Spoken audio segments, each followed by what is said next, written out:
तो इमेजिन करो तुम्हें किंगडम के प्रिंस और तुम्हारे पास वो सभी चीजें हैं जिसकी वजह से तुम्हें कुछ भी करने की जरूरत नहीं, और इन्हीं सब चीजों की वजह से तुम्हें गैम्बलिंग की लत लग जाती है। जब तुम्हारे पास स्ट्रांग बनने का मौका था उस समय तुम हमेशा गैम्बलिंग करते थे, क्योंकि तुम्हें ऐसा लग रहा था कि तुम्हारे फादर वो सब कुछ हैंडल कर सकते हैं, क्योंकि वो इस पूरे कॉन्टिनेंट के सबसे स्ट्रांग ह्यूमन थे। किसी की इतनी हिम्मत नहीं थी कि वो उनके सामने खड़ा हो सके। लेकिन एक दिन अचानक से तुम्हारे फादर गायब हो जाते हैं, और इस मौके का यूज करते हुए एक दूसरा एम्पायर वो तुम्हारे किंगडम के ऊपर अटैक कर देता है। उस समय तुम इतने स्ट्रांग नहीं कि अपने किंगडम को बचा सको, क्योंकि जब तुम्हारे पास स्ट्रांग बनने का मौका था उस समय तुम हमेशा गैम्बलिंग करते थे।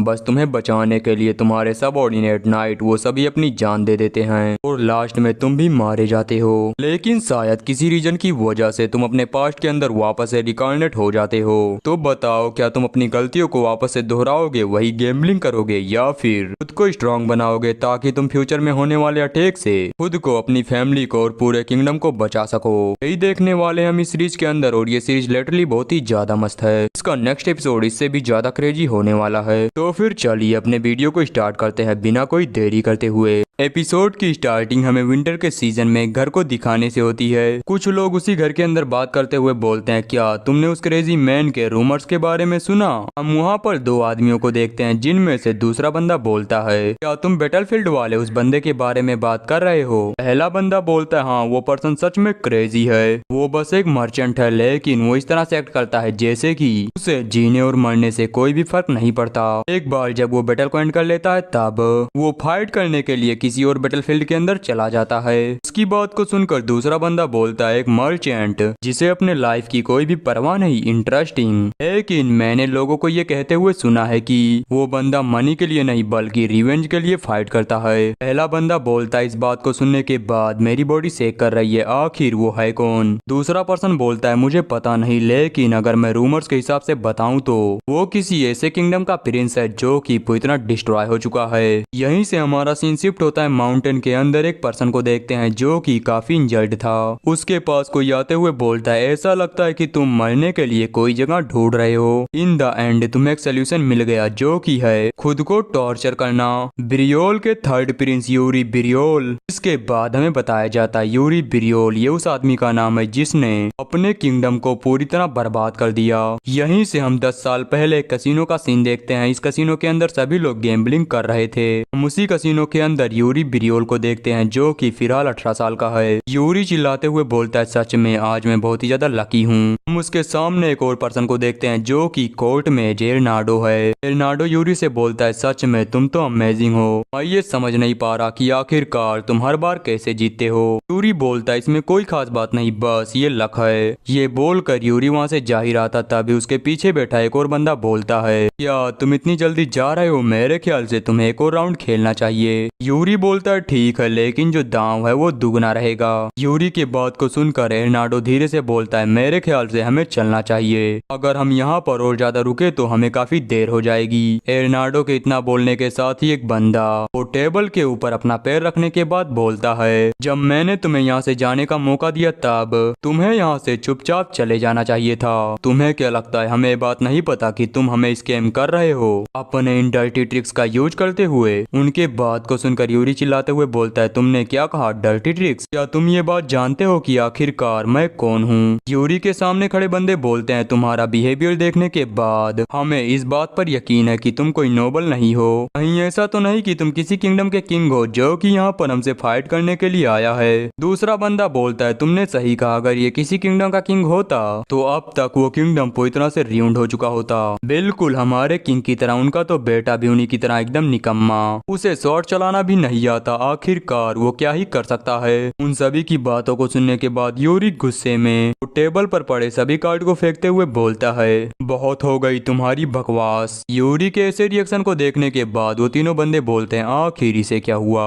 यूरी उन तीनों से बोलता है, मैंने अब तक तुम्हारी बहुत ही ज्यादा बकवास को सुन लिया। मैं यूरी ब्रियोल हूँ, the third prince of the Briol, और तुम मेरे हाथों रिबॉर्न होने के लिए तैयार हो जाओ, मतलब मरने के लिए। यूरी के इस बात को सुनने के साथ ही वो तीनों बंदे बहुत ही ज्यादा घबरा जाते हैं। यहीं से हमारा सीन शिफ्ट होता है मेंशन के अंदर। यूरी को देखते हैं जो कि किसी लेडी से बोल रहा था मैं सीरियस हूँ, फादर ने अर्जेंट मीटिंग को बुलाया था और इसी वजह से मैं लेट हो गया। इस बात को बताने के लिए मैंने पेंगुइन का यूज करते हुए तुम्हारे पास एक लेटर भी तो भेजा था, तो क्या तुम हमेशा की तरह मुझे इस बार भी माफ नहीं कर सकती? हम यूरी के सामने एम्पायर की प्रिंसेस ये काथरीन वरना ग्रैंड जाइन, मैं आगे से इसे ये कैथरीन कहने वाला हूँ। इसे यहाँ पर ये कैटरीना लिखा है लेकिन मैं ये कैटरीन कहूंगा। यूरी की बात को सुनने के बाद ये कैटरीन बोलती है तुम्हें क्या लगता है पूरे वर्ल्ड के अंदर बस तुम ही एक बिजी पर्सन हो? यहाँ तक आने में मुझे बहुत ही ज्यादा मेहनत करनी पड़ी और हर बार मैं किसी न किसी को अवॉइड करते हुए यहाँ तक आई हूँ। ये कैटरीन की बात को सुनकर यूरी बोलता है मुझे पता है लेकिन तुम मेरी कंडीशन को समझने का ट्राई करो। फादर जल्दी यहाँ से जाने वाले हैं तो मुझे बहुत ही ज्यादा केयरफुल रहना होगा। अगर मैं हॉनेस्टली कहूँ तो मुझे ये बात ज्यादा लोगों को नहीं बतानी चाहिए। यूरी की बात को सुनकर कैटरीन बोलती है तो तुम्हें ऐसा लगता है कि मैं एक आउटसाइडर हूँ? ये कैटरीन की इस बात को सुनकर यूरी घबराते हुए बोलता है नहीं नहीं, मेरे कहने का ये मतलब नहीं था। हम ये कैटरीन को देखते हैं जो कि यूरी की किसी भी बात को नहीं सुनती। वो उसकी तरफ एक पेंडेंट को फेंकते हुए बोलती है और तुम्हें मेरे ऊपर भरोसा नहीं तो आखिरकार तुमने मुझे ये क्यों दिया? तुम इसे ले जाकर किसी और लेडी को देना जिसके ऊपर तुम ट्रस्ट करते हो। हाँ, मुझे कांटेक्ट करने का ट्राई मत करना जब तक कि मैं ना करूँ। ये कैटरीन को वहाँ से जाता देख यूरी उसे रोकने का ट्राई करता है लेकिन वो बिल्कुल भी नहीं रुकती। इस चीज को देखने के बाद यूरी बोलता है आखिर अब मुझे क्या करना चाहिए? सिचुएशन को देखकर मुझे ऐसा लगता है कि उससे माफी मांगना भी मेरे लिए काफी ज्यादा मुश्किल होने वाला है। यूरी के इतना बोलने के बाद हम उसके पीछे शैडो में एक बंदे को देखते हैं जो कि यूरी को देखने के बाद बस एक स्माइल करता है। इसके बाद हमें बताया जाता है कि ब्रियोल और एम्पायर के बीच का रिलेशनशिप पहले ही काफी अनस्टेबल था लेकिन इस इंसिडेंट के बाद वो पूरी तरह से टूट गया और फिर एम्पायर ने अपनी लाइन को क्रॉस करना स्टार्ट कर दिया। इसी वजह से धीरे धीरे दोनों नेशन के बीच फाइट होना स्टार्ट हो गया। इसके बाद हम यूरी को देखते हैं जो कि अचानक से अपनी आईज को ओपन करता है। उसके सामने उसके ही कैसल को देखते हैं जो कि जल रहा था और उसके ही सोल्जर चिल्लाते हुए बोल रहे थे हमारे ऊपर अटैक हुआ है, एम्पायर ने ब्रियोल के ऊपर अटैक कर दिया है। इस बात को सुनने के बाद यूरी भागते हुए बोलता है जल्दी करो, कैसल के पास जितने भी लोग हैं उन सभी को ले जाओ। ये बोलने के बाद जब वो अपने कैसल के सामने जाता है तब उसे दिखाई देता है कि उसका कैसल वो पूरी तरह से जल रहा है और थोड़ी देर के अंदर वो डिस्ट्रॉय भी हो जाएगा। हमें बताया जाता है कि यहीं से एम्पायर के बीच का वार स्टार्ट हुआ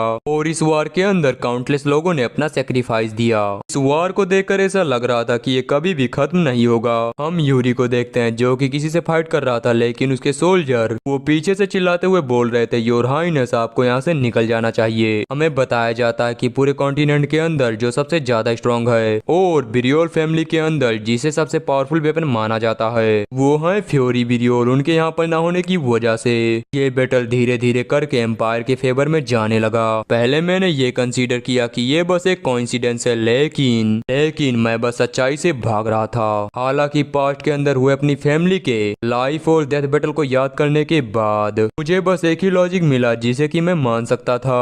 ये कैटरीना उसने मुझे बिट्रे कर दिया। वो एक ऐसी पर्सन थी जिसे मैंने सब कुछ बताया। उस समय जब मेरे फादर ब्रियोल को छोड़कर चले गए थे तब एम्पायर ने हमारे ऊपर अटैक करना स्टार्ट कर दिया। मैं बस ये मान रहा था कि ये कैटरीन वो मुझे धोखा नहीं दे सकती, ये बस मेरी ओवर थिंकिंग है। लेकिन ये कैटरीन के उस लेटर को देखने के बाद मुझे यकीन हो गया कि उसने मुझे बिट्रे किया है। हम उस लेटर को देखते हैं जिसके अंदर सॉरी के अलावा और कुछ भी नहीं लिखा था। इसके बाद हम उसी बैटल का सीन देखते हैं जहाँ पर सभी सोल्जर यूरी को देखते हुए बोलते हैं ये है यूरी ब्रियोल, अगर हमने इसे मार दिया तो ये सब यहीं पर एंड हो जाएगा। उनकी बात को सुनकर यूरी गुस्से में बोलता है क्या तुम्हें ऐसा लगता है कि तुम लोग मुझे मार सकते हो? ये बोलने के बाद यूरी अपने ऊपर हो रहे अटैक को ब्लॉक करता है और अपने सामने खड़े सोल्जर के ऊपर अटैक करके उसे वहीं पर मार देता है। यूरी जैसे उस सोल्जर को मारता है तुरंत एक और सोल्जर उसके ऊपर अटैक कर देता है लेकिन यूरी उस अटैक को ब्लॉक कर लेता है। हम देखते हैं फाइट करने की वजह से यूरी की बॉडी भी शेक कर रही थी क्योंकि वो बहुत ही ज्यादा इंजर्ड है। इंजर्ड होने के बाद भी वो उस सोल्जर के ऊपर अटैक करता है और उसे उसे वहीं पर मार देता है, लेकिन वो राहत की सांस ले पाता उससे पहले। वहाँ पर कुछ और सोल्जर यूरी को मारने के लिए आते हैं। उन सभी को देखने के बाद यूरी थोड़ा हैरान हो जाता है। उसे देखकर ऐसा लग रहा था कि वो उनमें से किसी को पहले से ही जानता है। इन सभी को देखते हुए यूरी अपने मन में सोचता है, इन्हें देखकर ऐसा लगता है कि मेरी डेथ आज यहीं पर होगी। ये सोच रहा था तभी एक सोल्जर उसके हाथ के ऊपर अटैक करता है, जिसकी वजह से यूरी का स्वॉर्ड उसके हाथ से छूट जाता है। इस चीज को देखने के बाद यूरी अपने आंख को बंद कर लेता है, क्योंकि उसे ऐसा लग रहा था कि वो यहीं पर मारा जाएगा।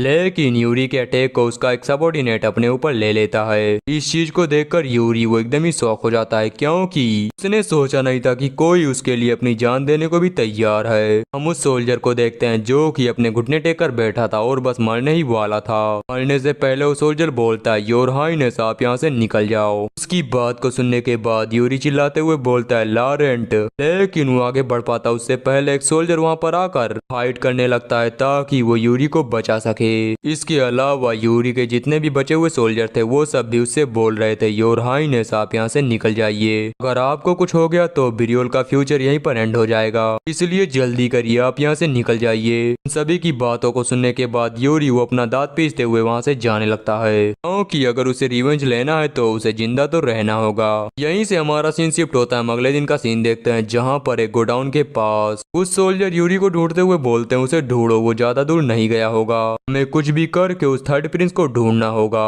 उनके उतना बोलने के बाद हम गोडाउन के अंदर का सीन देखते हैं, जहाँ पर यूरी छुपा हुआ बैठा था। वो अपने मन में सोचता है, मैं हमेशा के लिए यहाँ पर तो नहीं छुप सकता, मुझे यहाँ से निकलना है और ये सोचना कि आखिरकार मैं आगे क्या करूंगा, और आखिरकार मेरे फादर के साथ क्या हुआ, वो अभी तक वापस क्यों नहीं आए, कहीं ऐसा तो नहीं कि वो एम्पायर के हाथों मारे गए। यूरी ये सब बातें सोच ही रहा था, तभी कोई पर्सन गेट को ओपन करता है। हम यूरी के सामने एक नाइट को देखते हैं। उस नाइट को देखने के बाद यूरी अपने मन में सोचता है, अगर मैं यहाँ पर मर गया तो आखिरकार ब्रियोल का क्या होगा। ये सोचने के बाद यूरी उस सोल्जर से बोलता है, मुझे यहाँ से जाने दो, अगर मैं यहाँ पर मर गया तो ब्रियोल कभी भी रजिस्ट नहीं कर पाएगा, और आखिर उन नाइट्स का क्या होगा जिन्होंने बस मुझे बचाने के लिए अपना सेक्रीफाइस दे दिया।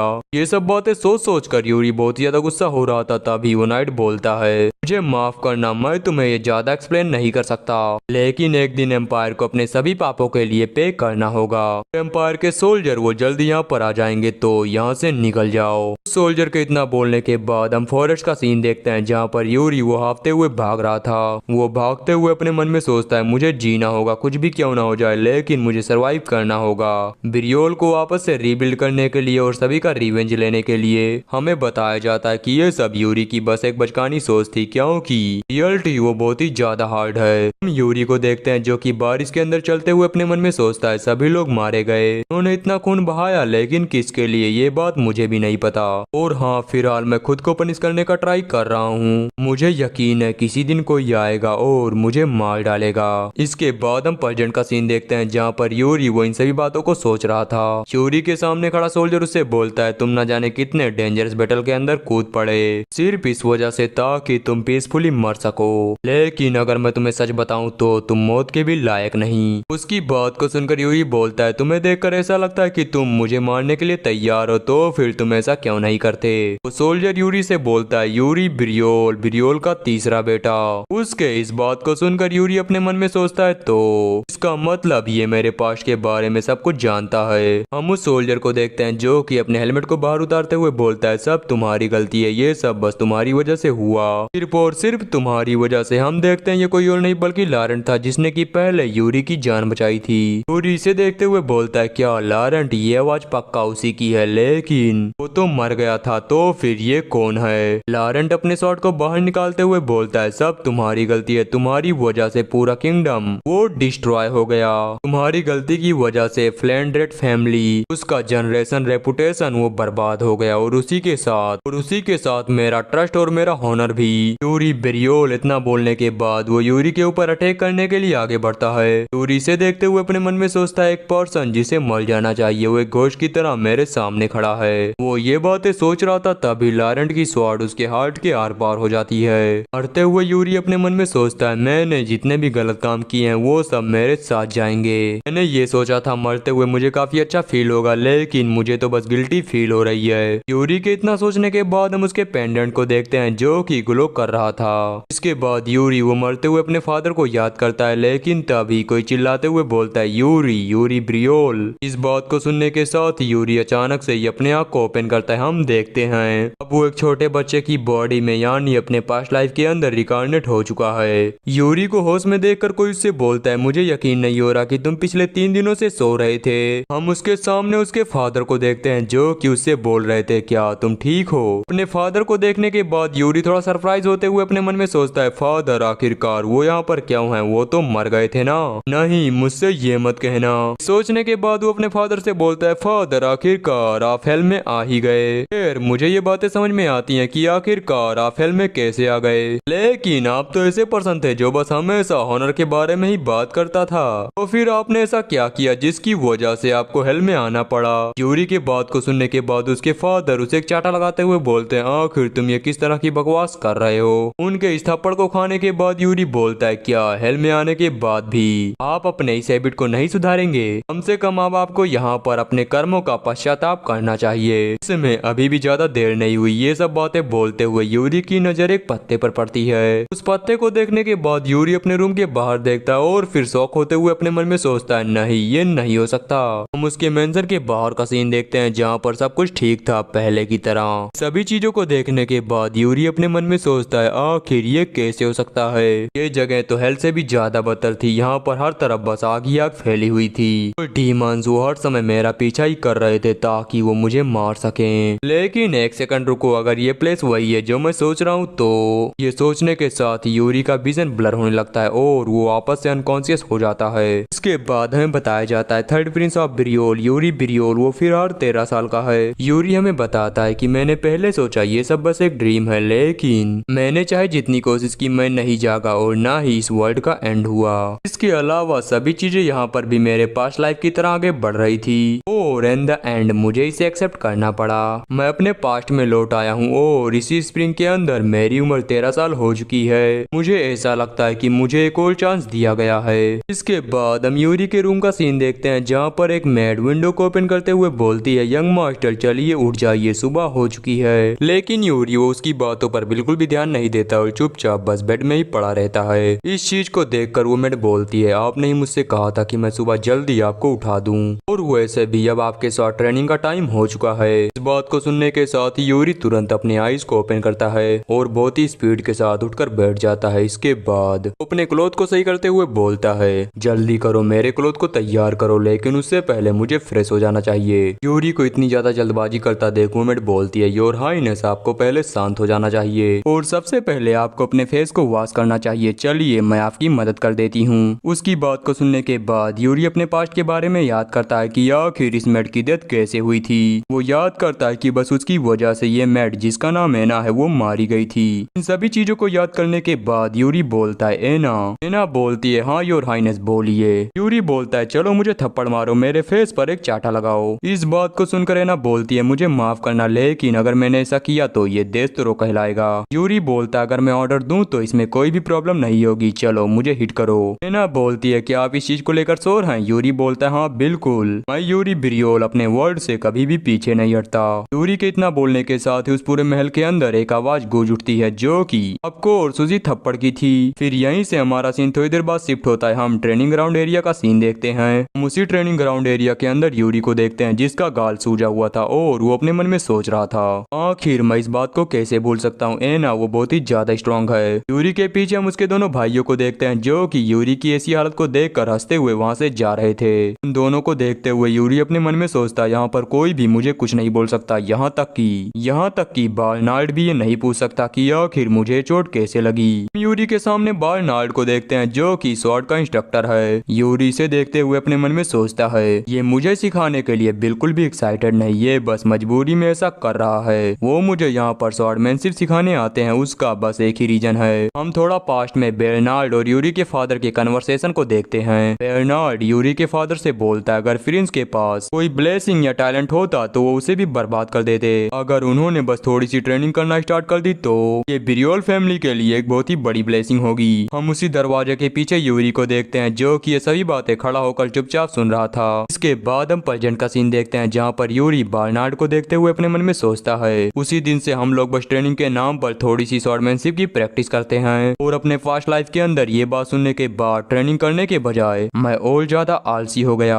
ये सोचने के बाद यूरी बोलता है, बर्नार्ड चलो आज से ट्रेनिंग स्टार्ट करें। मैं ये चाहता हूँ कि तुम मुझे प्रॉपर टीच करो। मैं यूरी ब्रियोल अब ट्रेनिंग करने के लिए अपना सब कुछ झोंक दूंगा। यूरी के बात को सुनकर बर्नार्ड बोलता है, योर हाइनेस मुझे नहीं पता आपको क्या हो गया है, लेकिन मैं इसे समझ सकता हूँ। इतना बोलने के बाद बर्नार्ड वहीं पर अपने ऑरा को रिलीज करता है और यूरी से बोलता है, तो फिर अब से हम लोग एक रियल ट्रेनिंग को स्टार्ट करने जा रहे हैं। इतना बोलने के साथ बर्नार्ड अपनी जगह से गायब हो जाता है और बहुत ही स्पीड के साथ सीधा यूरी के ऊपर अटैक करता है, लेकिन यूरी अपने पास्ट लाइफ के एक्सपीरियंस का यूज करते हुए उसके अटैक को ब्लॉक कर लेता है और घबराते हुए बोलता है, बर्नार्ड रुको। यूरी के इस बात को सुनकर बर्नार्ड वो तुरंत पीछे हटता है। इसके बाद यूरी अपने मन में सोचता है, मैं ये बात भूल गया था कि बर्नार्ड उसे कहा जाता है स्वॉर्ड डीमन। यूरी के इतना सोचने के साथ ही हम थोड़ी देर बाद का सीन देखते हैं जहाँ पर उसकी स्वॉर्ड जमीन पर पड़ी थी और अपने स्वॉर्ड के साथ यूरी भी जमीन पर पड़ा था। वो अपने मन में सोचता है, अगर मेरे पास अपने पास्ट लाइफ का एक्सपीरियंस नहीं होता तो मैं यहीं पर पीट पीट कर मारा जाता। हालांकि इसकी वजह से मैं बहुत ही ज्यादा थक गया, लेकिन अगर ऐसा ही चलता रहा तो मैं सभी चीजों को चेंज कर सकता हूँ और फ्यूचर में अपनी फैमिली को भी सेव कर सकता हूँ। यूरी के इतना सोचने के बाद हम बर्नार्ड को देखते हैं जो कि अपने मन में सोचता है, उन्होंने मेरे सभी अटैक को ब्लॉक कर लिया। आखिरकार योर हाइनेस ने खुद को इतना ज्यादा इंप्रूव कब कर लिया। बर्नार्ड ये बातें सोच ही रहे थे तभी कोई चिल्लाते हुए बोलता है, योर हाइनेस। मैना को देखते हैं जो ट्रेनिंग एरिया में आते हुए बोलती है, इन सभी चीजों को छोड़कर आपको मेरे साथ चलना चाहिए, कि मेजेस्टी ने आपको बुलाया है। इस बात को सुनकर यूरी बोलता है, क्या मेजेस्टी ने, लेकिन क्यों? मैना बोलती है, काउंट जोहानिस यहाँ पर अपने बेटे के साथ आए हैं। इस बात को सुनकर यूरी गुस्से में सोचता है, क्या काउंट जोहानिस और उसका बेटा ये वही है जिसने मेरे पास्ट लाइफ के अंदर किंगडम को बिट्रे कर दिया और एम्पायर के लिए हमारे गेट को भी खोल दिया। वो कमीना क्या वो यहाँ पर आया है? ये सोचने के बाद यूरी एना से बोलता है, एना कहाँ पर, आखिरकार वो कमीना भी कहाँ पर है? यूरी के इतना बोलने के बाद हम डाइनिंग टेबल का सीन देखते हैं जहाँ पर सभी लोग एक साथ मिल कर रहे थे। तभी काउंट जोहानिस यूरी को देखते हुए बोलता है, थर्ड प्रिंस इन्हें देखकर ऐसा लगता है कि ये काफी ज्यादा बदल चुके हैं, इसी के साथ उनकी फिजिक भी पहले से काफी बेटर हो चुकी है। काउंट जोहानिस की बात को सुनकर यूरी के फादर बोलते हैं, हाँ लगता है मेरे बेटे ने कुछ गलत खा लिया है। इस बात को सुनकर काउंट जोहानिस बोलता है, अगर ऐसी बात है तो मेरे बेटे को भी बताइए कि आखिरकार वो क्या खाता है। यूरी के फादर बोलते हैं, वैसे तुम्हारा बेटा भी काफी ज्यादा स्मार्ट है। काउंट जोहानिस बोलता है, हाँ लेकिन अभी भी कुछ ऐसी चीजें हैं जिसमें वो काफी ज्यादा लैक करता है। हम काउंट जोहानिस के बेटे को देखते हैं जो कि यूरी के ब्रदर को अपने चमकती हुई आंखों से देख रहा था, लेकिन जब उसकी नजर यूरी पर पड़ती है तब उसे दिखाई देता है यूरी वो उसे बहुत ही गुस्से में घूर रहा है। इस चीज को देखकर वो एकदम ही घबरा जाता है और अपने सर को नीचे झुका लेता है। फिर हम यूरी के भाई को देखते हैं जो कि उससे बोलता है, हे यूरी तुम्हारे और उसके बीच कुछ हुआ है? यूरी गुस्से में बोलता है, हाँ बिल्कुल, उसने मेरे ऊपर पीछे से अटैक किया। यूरी के बात को सुनकर उसका भाई बोलता है, और इसके बाद भी तुमने उसे चुपचाप जाने दिया, तुम तो सच में द ग्रेट यूरी ब्रियोल हो। अपने भाई के बात को सुनने के बाद यूरी अपने मन में सोचता है, वो अभी भी हमेशा की तरह प्रिटेंड कर रहा है, मेरे पास्ट लाइफ के मुकाबले वो जरा सा भी नहीं बदला। जोहानिस के बेटे को देखते हैं जिसे काफी ज्यादा गुस्सा आ रहा था क्योंकि यूरी उसे लगातार घूर रहा था। यूरी को इस तरह से घूरता देख वो गुस्से में उसकी तरफ देखता है, लेकिन तब तक यूरी ने अपना फेस दूसरी तरफ कर लिया था। वो बोलता है, ऐसा लगता है ये सभी चीजें ठीक है, मेरे पास्ट लाइफ के अंदर जो हुआ मैं उसे वापस से रिपीट नहीं होने दे सकता। अगर मैं अपने पास्ट लाइफ के बारे में सोचूं तो ये बस एक छोटा सा झगड़ा था और मुझे लगता है बस यही रीजन है जिसकी वजह से उसने हमारे किंगडम को बिट्रे कर दिया। यूरी के इतना सोचने के बाद हम गोट को देखते हैं जिसे कि यूरी एक शॉट देते हुए बोलता है, ठीक है गोट, मैंने सुना है कि तुम्हें काफी अच्छी शॉट चलानी आती है। यूरी के बात को सुनकर गोट बोलता है, हाँ आपने सही कहा, मेरे पास कुछ स्किल है, लेकिन अचानक से इसके बारे में क्यों पूछ रहे हैं? इसकी बात को सुनकर यूरी बोलता है, इस किंगडम के अंदर नैरो माइंडेड नाइट के लिए कोई भी प्लेस नहीं है। यूरी के बात को सुनकर गोट बोलता है, लेकिन योर हाइनेस मैं अभी तक एक नाइट भी नहीं बना। यूरी चिल्लाते हुए बोलता है, तुम एक ऐसे पर्सन हो जिसकी डेस्टिनी में नाइट बनना लिखा है, और अगर तुम्हारी विल इतनी कमजोर होगी तो तुम किंगडम को सर्व कैसे करोगे? गोट बोलता है, आपने जो कहा वो सभी बातें सच हैं, लेकिन वो ये बातें बोल रहा था, लेकिन तभी यूरी उसके ऊपर अटैक करने के लिए आगे बढ़ते हुए बोलता है, ये एक डुअल है। ये बोलकर यूरी गोड के ऊपर अटैक करता है। इस चीज को देखकर गोड बोलता है तुम तो सच में एक कावर्ड हो जो कि मेरे ऊपर एम्बुश कर रहा है। गोड के इतना बोलने के बाद यूरी पीछे हटता है और अपने पैर में मिट्टी लगाने के बाद सीधा उसके फेस पर हिट करता है। इस चीज को देखकर गोड बोलता है थर्ड प्रिंस मैं ये चाहता हूँ कि तुम एक नाइट की तरह फाइट करो। उसके बात को सुनने के साथ यूरी अपने शॉट को फेंक देता है। इस चीज को देखकर गोड बोलता है आखिरकार तुमने अपनी शॉट को क्यों फेंका। ये बातें बोल रहा था तभी यूरी बहुत ही स्पीड के साथ आगे बढ़ता है और सीधा उसे अपने किक से हिट करता है जिसकी वजह से वो दूर जाकर गिरता है। यूरी अपनी शॉट को उठाने के बाद उसके ऊपर पॉइंट करते हुए बोलता है आखिर ये कैसा था। ये बोलने के बाद यूरी अपने मन में सोचता है मेरे पास्ट लाइफ के अंदर तुम्हारा हुनर कहाँ पर था जब तुमने एम्पायर को इन्फॉर्मेशन दी। फिर वो गोड से बोलता है तुम्हारे फादर वो एक ग्रेट काउंट और एक ऑनरेबल नाइट हैं। आखिर तुम इस पोजीशन के बारे में क्या सोचते हो। बोलने के बाद वो गोड की तरफ अपना हाथ आगे बढ़ाते हुए सोचता है मैं जिंदा रहने के भूख को समझ सकता हूँ लेकिन इस बार ब्रियोल के लिए लाइफ मैटर नहीं करता। जब तक मैं यहाँ पर हूँ तब तक मैं किसी भी नाइट को यह अलाउ नहीं करूंगा कि वो कमजोर रहे और इसके अंदर मैं भी शामिल हूँ। ये सोचने के बाद यूरी बोलता है मैं फिर से पूछता हूँ तुम्हारे फादर वो काउंट क्यों है और उन्हें ये पावर कहाँ से मिली। तुम फिर हाल जिस कंडीशन में हो उसे समझने का ट्राई करो। मैंने तुम्हें जो कहा उन सभी को एक बार अच्छे से जरूर सोचना। यूरी के बात को सुनने के बाद गोड बोलता है हाँ योर हाइनेस मैं समझ गया। इतना बोलकर वो वहाँ से निकल जाता है। उसके वहाँ से जाने के साथ यूरी का भाई उसके पास आते हुए बोलता है ये उतना भी बुरा नहीं था जितना मैंने सोचा था। सच में फाइट के अंदर काफी अच्छे हो चुके हो। उसके बात को सुनकर यूरी बोलता है तुम्हें अब खिलवाड़ करना बंद कर देना चाहिए। यूरी के बात को सुनने के साथ ही उसका भाई वो एकदम ही हैरान हो जाता है कि आखिरकार यूरी ने अभी क्या कहा। यूरी आगे स्माइल करते हुए बोलता है मुझे लगता है तुम्हारा दिमाग उसे भी ठीक करने की जरूरत है। उसके इतना बोलने के बाद हम इवनिंग का सीन देखते हैं जहाँ पर यूरी वो ट्रेनिंग कर करके काफी ज्यादा थक चुका था। वो हाफते हुए बोलता है बस हो गया मुझे लगता है हमें अब यहीं पर रुक जाना चाहिए। यूरी के बात को सुनकर बेर्नार्ड बोलते हैं योर हाइनेस आज आपने बहुत ही अच्छा किया तो फिर आज की ट्रेनिंग हम यहीं पर एंड करते हैं। इसके अलावा योर हाइनेस अब टाइम आ गया है कि आपको एक माना मेथड सीखना चाहिए। बेर्नार्ड के बात को सुनकर यूरी बोलता है क्या आप मुझे अपना माना मेथड सिखाएंगे। बेर्नार्ड बोलते हैं नहीं आप जैसे पर्सन के लिए वो ठीक नहीं। योर हाइनेस मुझे लगता है कि आपको ब्रियोल माना मेथड को सीखना चाहिए। बात को सुनकर यूरी बोलता है लेकिन क्यों। बेर्नार्ड बोलते हैं क्योंकि ये माना मेथड आपके लिए ठीक है। इसमें एनर्जी का फ्लो एकदम ही स्टेबल रहता है और इसकी एफिशिएंसी भी एक्सीलेंट है। बेर्नार्ड के बात को सुनकर यूरी अपने मन में सोचता है अपने पास्ट लाइफ के अंदर मैंने ब्रियोल मेथड को पूरी तरह मास्टर कर लिया था। मर्सरनी के तौर पर मैं इसकी लिमिट यानी इसके पीक पर पहुंच गया था। यूरी ये बात सोच रहा था तभी बेर्नार्ड उससे बोलते हैं योर हाइनेस आखिरकार आप क्या सोच रहे हैं। यूरी बोलता है मैं ये सोच रहा था कि आप रॉयल गार्ड के अंदर से मुझे किसी अच्छे पर्सन को रिकमेंड करें। कोई ऐसा पर्सन जो अभी स्किल्ड नहीं है लेकिन उसके पास पोटेंशियल वो बहुत ही ज्यादा है। ये बोलने के बाद वो अपने मन में सोचता है मैं इस लाइफ में वो सभी चीजें करूंगा जो कि मैं अपने पास्ट लाइफ में नहीं कर पाया था। हम बेर्नार्ड को देखते हैं जो कि सोचते हुए बोलते हैं अगर मैं पोटेंशियल की बात करूं तो पर्सन है जिसका पोटेंशियल सबसे अलग है उसका नाम है जेरेड। अगर मैं पोटेंशियल के हिसाब से बताऊं तो वो परफेक्ट है। बेर्नार्ड के बात को सुनकर यूरी अपने मन में सोचता है क्या जेरेड अपने पास्ट लाइफ के अंदर वार एंड होने के बाद उससे मिला था। अगर उसके स्किल लेवल की बात करें तो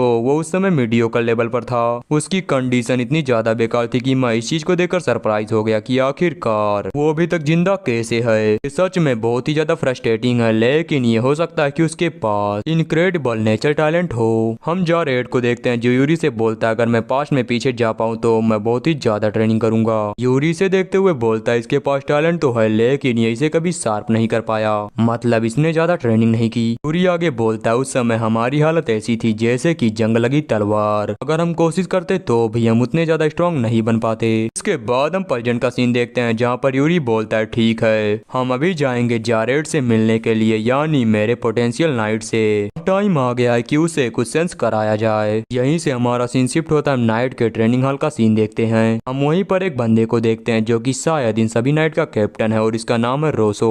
रोसो वहाँ पर खड़ा होकर सभी नाइट के ऊपर नजर रख रहा था लेकिन तभी उसके पीछे से गेट ओपन होता है और हमारा यूरी बाहर निकलता है। यूरी को देखकर रोसो बोलता है योर हाइनेस आखिरकार आप यहाँ पर क्यों हैं। यूरी बोलता है मैं बस ये देखने के लिए आया था कि आखिरकार आप लोग कैसे हैं। रोसो बोलता है यहाँ पर सभी लोग हार्ड वर्क कर रहे हैं लेकिन फिर भी हम अपना कंपेयर आपके साथ नहीं कर सकते। रोसो के बात को सुनकर यूरी अपने मन में सोचता है ये बात सच है वो सभी लोग काफी ज्यादा ट्रेनिंग कर रहे हैं। ये सोचकर वो रोसो से बोलता है आखिरकार जेरेड कहाँ पर है। जेरेड बोलता है क्या वो नौसिखिया वो वहाँ पर है। यूरी यूरी सामने देखते हुए अपने मन में सोचता है अब मुझे समझ में आ गया कि आखिरकार बार्नार्ड के कहने का मतलब क्या था। जेरेड के लिए सबसे इम्पोर्टेंट यही है कि वो ट्रेनिंग के अंदर अपने स्किल को इम्प्रूव करे, लेकिन वो बस उतनी ही ट्रेनिंग करता है जितना कि उसे जरूरत पड़ती है। सोच कर यूरी बोलता है तो इसी वजह से वो एक जंग लगी तलवार बन गया। फिर वो रोसो से बोलता है सर रोसो एक वुडन स्वॉर्ड को प्रिपेयर कीजिए क्योंकि मैं भी ट्रेनिंग करूंगा। रोसो बोलता है मैं समझ गया, आखिरकार आप किससे डुअल करेंगे। यूरी बोलता है उस आलसी से, वहाँ पर देखो उससे। इसके बाद हम देखते हैं कि जेरेड और यूरी वो दोनों आमने सामने खड़े थे। सभी लोग उन दोनों को देखते हुए बोलते हैं जेरोड अपनी पूरी कोशिश करना। वहीं रोसो बोलता है देखो एक ही अटैक के अंदर हार मत जाना। फिर हम यूरी को देखते हैं जो कि बोलता है जारेड मैंने सुना है कि तुम्हारे पास एक नाइट होने के तौर पर काफी ज्यादा पोटेंशियल है, तो प्लीज मुझे दिखाओ कि आखिरकार तुम किस तरह के नाइट हो। यूरी के बात को सुनने के बाद जेरेड थोड़ा हेजिटेट करते हुए बोलता है ठीक है मैं समझ गया। इस बात को सुनने के बाद यूरी बोलता है तो फिर ठीक है, मुझे उम्मीद है तुम मुझे निराश नहीं करोगे। इतना बोलने के बाद वो जेरेड के ऊपर अटैक करने के लिए आगे बढ़ जाता है। वो सीधा आगे बढ़कर जेरेड के ऊपर अटैक करता है, लेकिन जेरेड यूरी के इस अटैक को बहुत ही आसानी के साथ ब्लॉक कर लेता है। सभी लोग जेरेड को देखते हुए बोलते हैं जैसा कि हमने उसके बारे में सोचा था उसका अटैक एकदम परफेक्ट और शार्प है। वहीं दूसरा बंदा बोलता है बस तुम वेट करो, मुझे यकीन है योर हाइनेस भी काफी अच्छा करेंगे। इसके बाद हम जेरेड को देखते हैं जो अपने मन में सोचता है रुको यहाँ पर कुछ गड़बड़ है। वो अपने सामने देखता है जहाँ पर यूरी बहुत ही आराम से उसके ऊपर अटैक कर रहा था और जेरेड भी बहुत ही आसानी के साथ उसके अटैक को ब्लॉक कर रहा था। वो यूरी के अटैक को ब्लॉक करते हुए अपने मन में सोचता है रुको डिस्टेंस, ये डिस्टेंस बहुत ही कम है और अगर ऐसा ही चलता रहा तो वो बहुत ही जल्द मेरी स्पीड को मैच कर लेगा। जेरेड ये बात सोच रहा था तब यूरी बोलता है क्या ये बोरिंग नहीं, अभी तक ये बस एक बेसिक परफॉर्मेंस था, तो फिर चलो अब से रियल बैटल को स्टार्ट करते हैं। इतना बोलने के साथ यूरी जेरेड के ऊपर एक अटैक करता है। यूरी के इस अटैक को ब्लॉक करने के बाद जेरेड वो काफी ज्यादा घबरा जाता है। वहीं दूसरी तरफ यूरी जो स्माइल करते हुए अपने मन में सोचता है क्या उसने इसे ब्लॉक कर लिया, जैसा कि मैंने सोचा था इसका रिफ्लेक्शन वो एक बीस्ट की तरह है। ये सोचने के बाद यूरी जेरेड के ऊपर एक और अटैक करता है, लेकिन जेरेड पीछे हटकर यूरी के इस अटैक को डॉज कर लेता है। डॉज करने के साथ साथ वो यूरी के अटैक को काउंटर भी कर रहा था।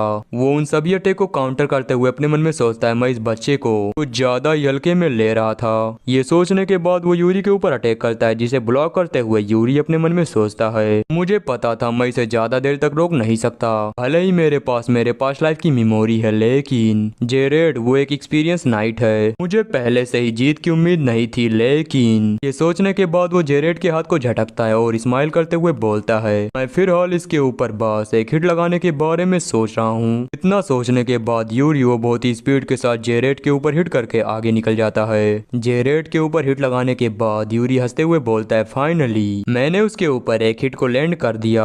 वहीं बाकी सभी नाइट इस चीज को देखते हुए बोलते हैं मुझे यकीन नहीं हो रहा कि योर हाइनेस ने जेरेड के ऊपर एक परफेक्ट हिट किया। हम यूरी को देखते हैं जो जेरेड से बोलता है तुम पीछे तो नहीं हट रहे ना। जेरेड बोलता है नहीं बिल्कुल नहीं। ये बोलने के बाद वो सोचता है ये बहुत ही ज्यादा अजीब है, मैं उसके ऊपर प्रेशर बनाने का ट्राई करता हूँ लेकिन मुझे ऐसा लग रहा है कि मैं खुद ही उसके अंदर फंस जाता हूँ। सोचने के बाद वो अपने कदम को आगे बढ़ाता है जहाँ पर यूरी उसके ऊपर अटैक करता है, लेकिन वो उसे डॉज कर लेता है। ये देख कर यूरी बोलता है सच में ये बहुत ही ज्यादा करीब था, मुझे लगा तुम हार गए। हम जेरेड को देखते हैं जो कि अपने स्वॉर्ड के अंदर ओरा को रिलीज करते हुए बोलता है सच में ये बहुत ही ज्यादा एनोइंग है। जारेड को ओरा रिलीज करता देख रोसो बोलता है जारेड क्या तुम पागल हो गए हो, और गाइस कहीं पर जारेड लिखा है तो कहीं पर जेरेड, कंफ्यूज मत होना। हम जारेड को देखते हैं जो कि फिलहाल गुस्से में अपने माना मेथड का यूज कर रहा था। वो अपने माना मेथड का यूज करते हुए सीधा यूरी के ऊपर अटैक करता है, लेकिन यूरी वो जारेड के इस अटैक को डॉज कर लेता है। लेकिन फिर भी इस अटैक की वजह से यूरी का थोड़ा सा बाल कट जाता है। बाल कटने के साथ साथ उसके फोरहेड पर भी एक इंजरी हो गई थी। इस चीज को देखने के बाद जारेड घबराते हुए बोलता है योर हाइनेस क्या आप ठीक हैं। हम रोसो को देखते हैं जो कि चिल्लाते हुए बोलता है योर हाइनेस क्या आप ठीक हैं। उन सभी की बात को सुनकर यूरी बोलता है ये एक स्पारमेज था तो फिर तुम्हें चिंता करने की जरूरत नहीं, मैं ठीक हूँ। रोसो बोलता है लेकिन योर हाइनेस आप इंजर्ड हैं। यूरी उसकी बातों पर ध्यान नहीं देता और अपने सर में एक कपड़े को बांधते हुए बोलता है जारेड चलो अपनी स्वॉर्ड को उठाओ। अभी तो मजा आना स्टार्ट हुआ था, फिर वो जारेड के ऊपर अटैक करते हुए आगे बोलता है फिलहाल हमारे फाइट को रोकने का यहाँ पर कोई भी रीजन नहीं है। ये बोलने के बाद वो दोनों बहुत ही स्पीड के साथ फाइट करने लगते हैं। यूरी की स्पीड वो तो अलग ही लेवल पर थी। जारेड यूरी को देखते हुए अपने मन में सोचता है योर हाइनेस उनका लेवल तो मुझसे एकदम ही अलग है, खुद को अपनी लिमिट तक पुश कर रहे हैं और उससे भी ऊपर वो बहुत ही ज्यादा स्ट्रांग है। मैंने उनके बारे में जो सुना था उससे अपोजिट।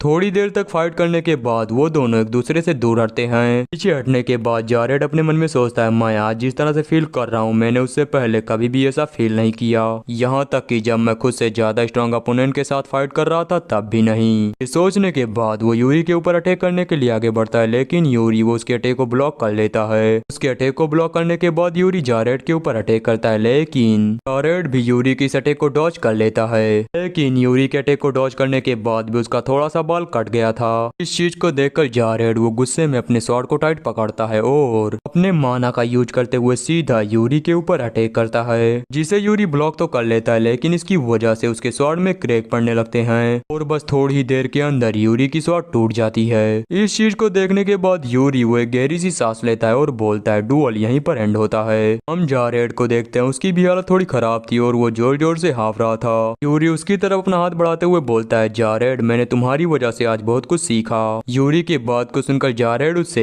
हैंडशेक करते हुए बोलता है, नहीं ऐसा तो मुझे बोलना चाहिए। वो अपने मन में सोचता है, योर हाइनेस ने मुझे जो फाइटिंग स्पिरिट दिखाई मैंने आज से पहले कभी भी ऐसा एक्सपीरियंस नहीं किया। आखिरकार एक यंग प्रिंस के पास इतना सारा एक्सपीरियंस कैसे हो सकता है। ये सब बातें सोचते हुए वो यूरी को घूर रहा था। खुद को इस तरह से घूरता देख यूरी बोलता है, आखिर तुम्हें क्या हुआ, क्या तुम्हें कुछ बोलना है। जारेड थोड़ा घबराते हुए बोलता है, नहीं नहीं कुछ भी नहीं। यूरी बोलता है, तो फिर तुम यहाँ पर किस वजह से खड़े हो, तुम्हारी वजह से मुझे चोट लगी, क्या तुम कुछ भी नहीं करोगे। यूरी की बात को सुनकर जारेड वहाँ से जाते हुए बोलता है, यंग मास्टर मुझे माफ करिए मैं बस अभी आया। जारेड के वहाँ से जाने के साथ ही यूरी जमीन पर लेट जाता है क्योंकि वो भी काफी थक चुका है। वो जमीन पर लेट आई था कि तब भी साइड से सभी लोग चिल्लाते हुए बोलते हैं, और हाइनेस ये सच में काफी कूल था, आप ग्रेट हैं। वो सभी लोग इसी तरह से चीयर कर रहे थे, लेकिन तभी उनके पास एक बंदा आता है और गाइस रोसो नहीं बल्कि ये बंदा है रॉयल नाइट का कैप्टन। कैप्टन को वहाँ पर देखने के बाद रोसो बोलता है, कैप्टन आखिरकार आप यहाँ पर कब आए। कैप्टन बोलता है, बस अभी अभी।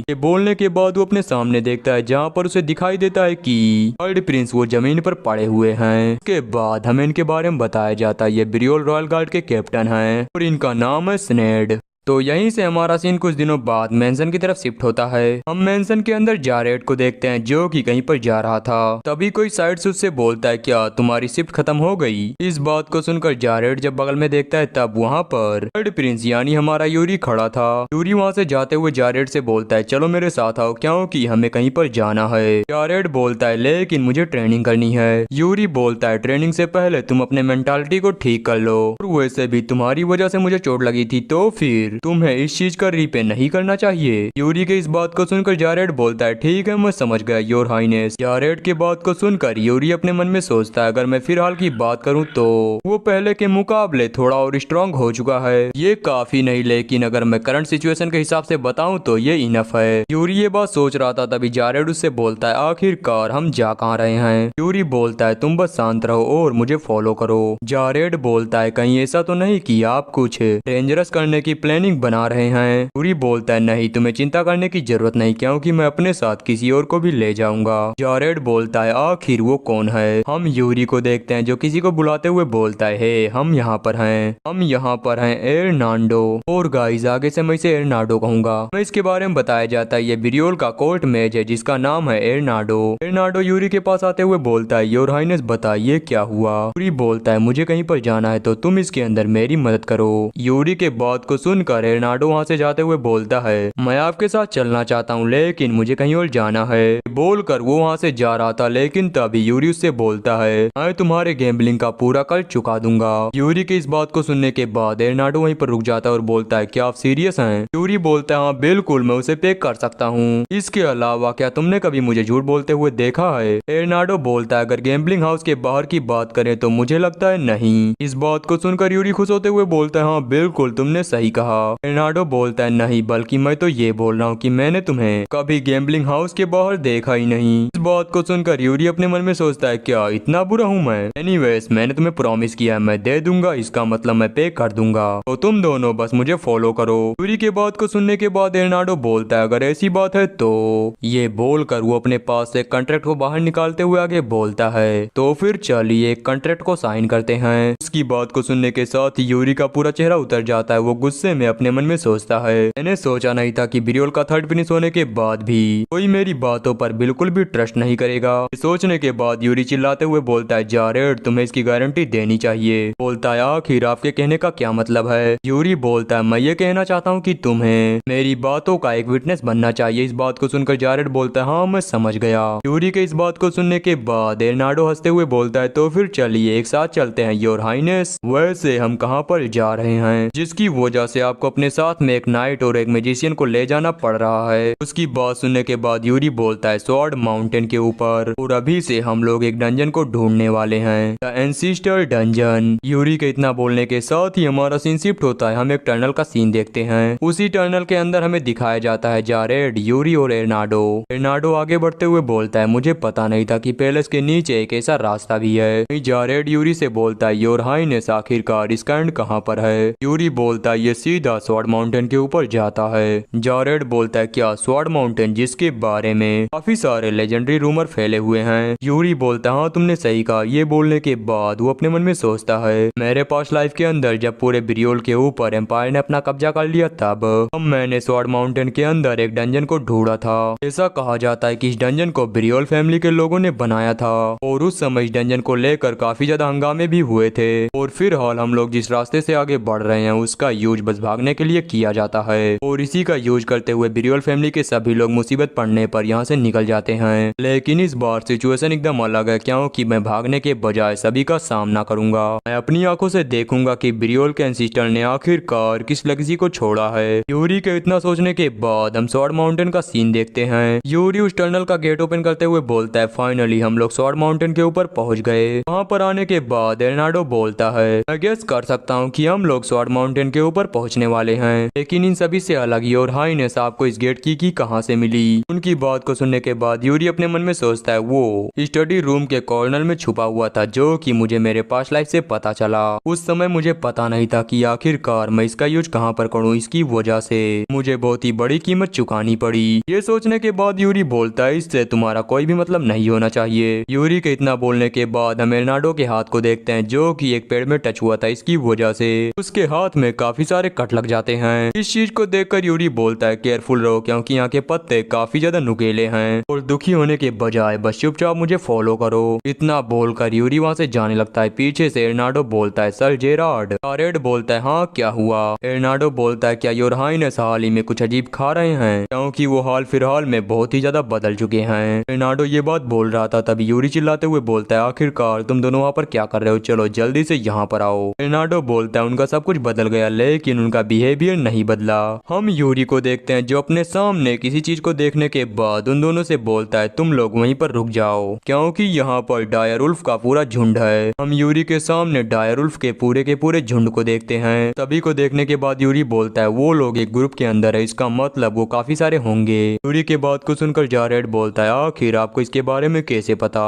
यूरी बोलता है, कुछ खास नहीं, मैंने बस बुक में पढ़ा था। उसके बात को सुनकर जारेड शॉक होते हुए अपने मन में सोचता है, क्या आपने बस बुक में पढ़ा था? इसके बाद यूरी खड़ा होते हुए बोलता है, उन्होंने हमें अभी तक नहीं देखा, तो फिर चलो यहाँ से चलें। यूरी के ये बोलने के बाद सभी लोग आगे बढ़ रहे थे, लेकिन तभी उनमें से एक का पैर एक ब्रांच पर पड़ जाता है, जिसकी वजह से थोड़ी सी आवाज हो जाती है और ये आवाज करने वाला कोई और नहीं बल्कि एर्नाडो था। वो हंसते हुए बोलता है, मुझे लगता है मेरी वजह से थोड़ी गड़बड़ हो गई, तो फिर मुझे माफ करना। एर्नाडो के इतना बोलने के बाद हम उसके पीछे देखते हैं, जहाँ से एक उल्फ मॉन्स्टर उसके ऊपर अटैक कर रहा था। उस मॉन्स्टर को देखने के बाद जारेड चिल्लाते हुए बोलता है, सर एर्नाडो। ये बोलकर जारेड एक अटैक करता है, जिसकी वजह से उल्फ मॉन्स्टर वहीं पर मारा जाता है। इस चीज को देखकर यूरी बोलता है, क्या तुमने माना मेथड का यूज किया? ये बिल्कुल भी बुरा नहीं था, ये काफी बढ़िया था, लेकिन अब इसकी वजह से सभी का अटेंशन हमारी तरफ आ चुका है। यूरी के इतना बोलने के बाद हम एक उल्फ मॉन्स्टर को देखते हैं, जो कि अपने सभी टीममेट को बुलाने के लिए एक जोरदार रोर करता है। इसी रोर के साथ वहाँ पर काफी सारे उल्फ मॉन्स्टर आते हैं और इन तीनों को चारों तरफ से घेर लेते हैं। इतने सारे मॉन्स्टर को देखने के बाद जारेड बोलता है, आप दोनों मेरे पीछे रहिए, इन सभी को मैं हैंडल कर सकता हूँ। जारेड के इतना बोलने के साथ ही वो उल्फ मॉन्स्टर सीधा उसके ऊपर अटैक कर देते हैं। उन सभी को अपनी तरफ आता देख जारेड वहाँ पर अपने माना मेथड का यूज करता है और उन सभी उल्फ मॉन्स्टर से फाइट करने लगता है। जारेड को इस तरह से फाइट करता देख एर्नाडो बोलता है, वो सच में काफी अच्छा फाइटर है, जैसा कि मुझे ब्रियोल के रॉयल गार्ड से उम्मीद थी। एर्नाडो के बात को सुनकर यूरी बोलता है, तुमने सही कहा, वो काफी स्किल्ड है। मुझे नहीं लगता कि वो अकेले इन सभी को हैंडल कर सकता है, क्योंकि इन मॉन्स्टर का नंबर वो बहुत ही ज्यादा है। जारेड को देखते हैं इनसे फाइट करने की वजह से उसकी बॉडी भी शेक कर रही थी।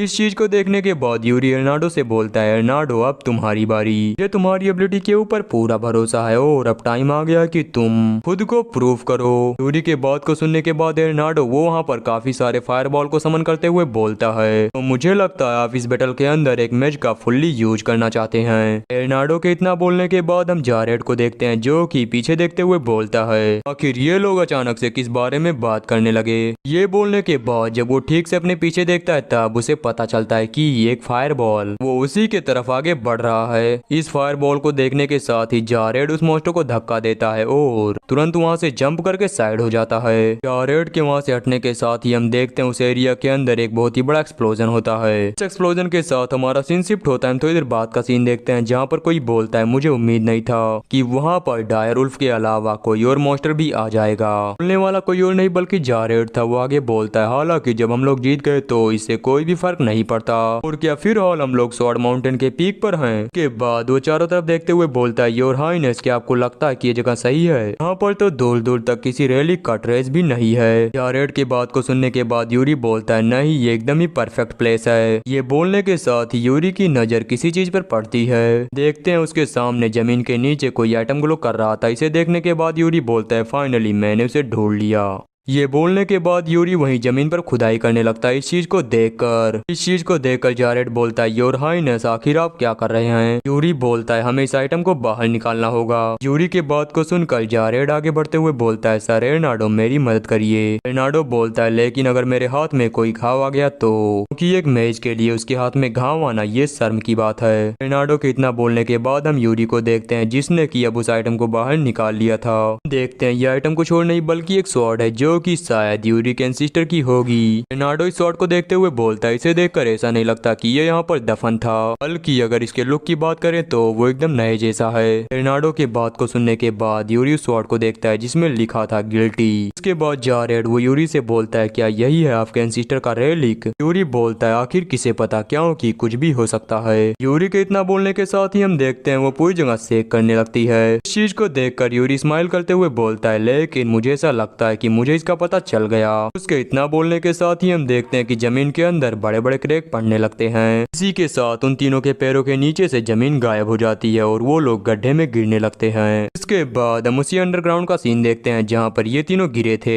यूरी को वहाँ पर ज्यादा चोट नहीं लगी थी क्योंकि जारेड ने उसे बचा लिया था अपने माना का यूज करते हुए, लेकिन इसकी वजह से उसकी हालत वो काफी खराब हो चुकी थी। इस चीज को देखकर यूरी बोलता है, क्या उसने अपने माना मेथड का यूज करते हुए मेरी